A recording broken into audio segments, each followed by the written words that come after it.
आज फिर से मेरे चैनल में आप सभी का स्वागत है। अगर कहानी पसंद आए तो प्लीज़ लाइक ज़रूर करें।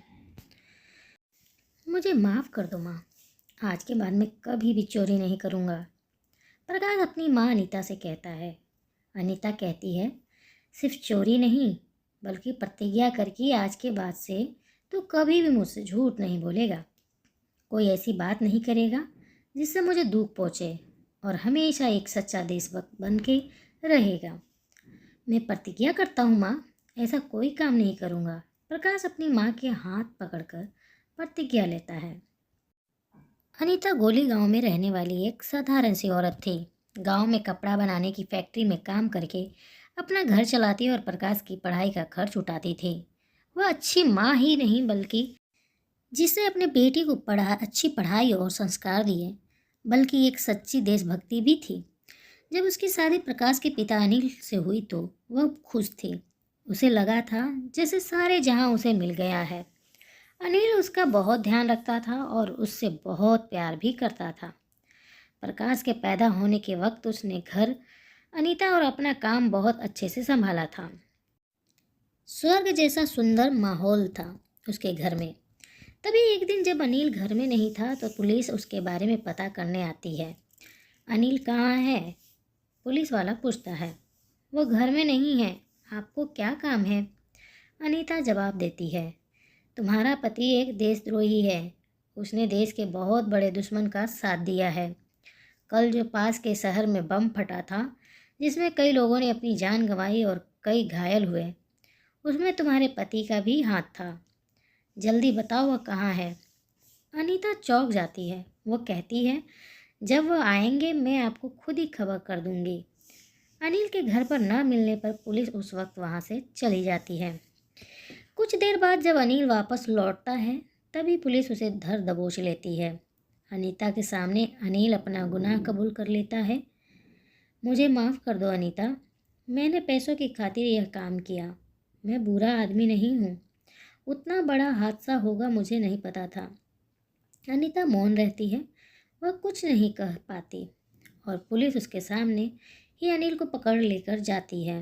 उसके बाद से अनीता ने अनिल की शक्ल भी नहीं देखी थी। पता चला था कि कुछ साल बाद वह जेल से छूट गया था, लेकिन ना तो वह घर आया और ना ही अनीता ने पता करने की कोशिश की थी।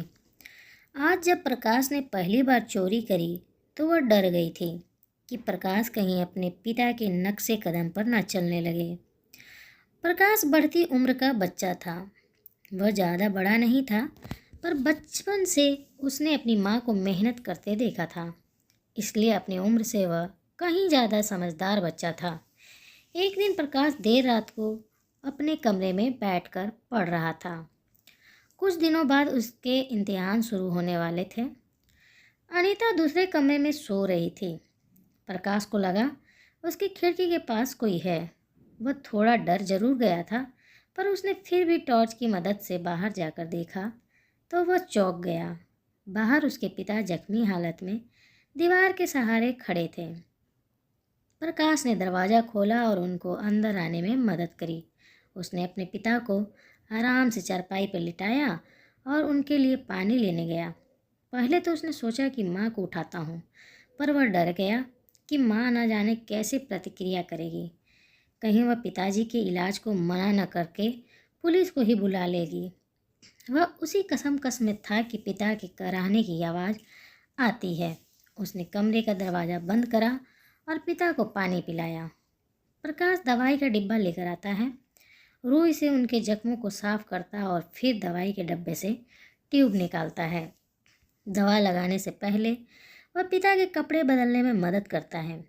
अपना कुर्ता पजामा निकालता है और उनको पहनने में मदद भी करता है। उसके कपड़े पिताजी को करीब करीब अच्छे से आ जाते हैं। प्रकाश पिता के फटे कपड़ों को पलंग के नीचे रखकर उनको दवाई लगाता है। प्रकाश की इतनी सेवा से अनिल का दिल भर आता है। मुझ जैसे बुरे पिता की कोई इतनी सेवा कैसे कर सकता है? तुझे और तेरी माँ को सिवाय दुख के मैंने कुछ नहीं दिया। आज भी मैं पुलिस के हाथों ही जख्मी हुआ हूँ। कभी भी पकड़ा या मारा जा सकता हूँ। प्रकाश पिता का हाथ पकड़कर कहता है, पिताजी, मैं सब जानता हूँ, लेकिन आप मेरे पिता भी हैं। आपको इस हालत में मैं अकेला नहीं छोड़ सकता था। आपने आज तक जो भी कुछ करा वह सब गलत किया, लेकिन आपकी तरफ जो मेरा फ़र्ज़ है उसे मैं निभाऊंगा। आप रुकिए, मैं आपके लिए कुछ खाने को लाता हूँ। प्रकाश अपने पिता के लिए रसोई से चुपचाप खाना लाता है।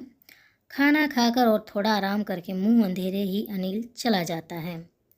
रात भर का जगा हुआ प्रकाश सो चुका था। जब उठता है तो उसको अपने पिता वहाँ नहीं दिखते। सुबह जब अनीता सफाई के लिए उनके कमरे में आती है, तब पलंग के नीचे उसे कपड़े दिखते हैं। वह समझ नहीं पाती कि वह किसके कपड़े हैं।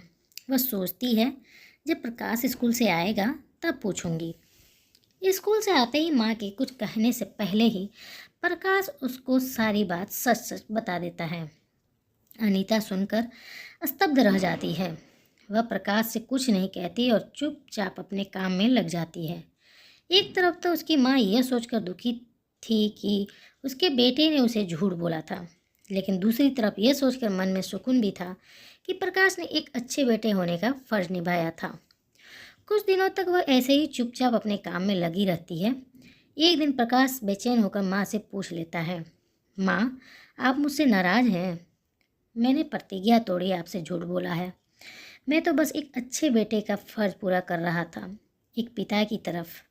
आपसे सच छुपाया, झूठ बोला और अपनी प्रतिज्ञा तोड़ी। मुझे जो चाहे सजा दो माँ, पर मुझसे बात करो, मुझे क्षमा करो माँ। अनीता रोते हुए कहती है, प्रतिज्ञा तोड़ना गलत है बेटा, लेकिन हालात को देखते हुए तेरा झूठ प्रतिज्ञा पर भारी पड़ा है। तूने फ़र्ज की खातिर झूठ बोला, एक इंसान की मदद के लिए झूठ बोला, पर तूने खुद ही मुझसे सारी बातें अपने आप बता दी। इस तरह तुमने अपनी प्रतिज्ञा भी कायम रखी। मुझे तुमसे कोई शिकायत नहीं है। कुछ दिन बाद अनीता और प्रकाश को कहीं से खबर मिलती है कि पुलिस के साथ मुठभेड़ में अनिल की मौत हो जाती है। अनीता चुपचाप प्रभु के सामने हाथ जोड़कर बस खड़ी रह जाती है।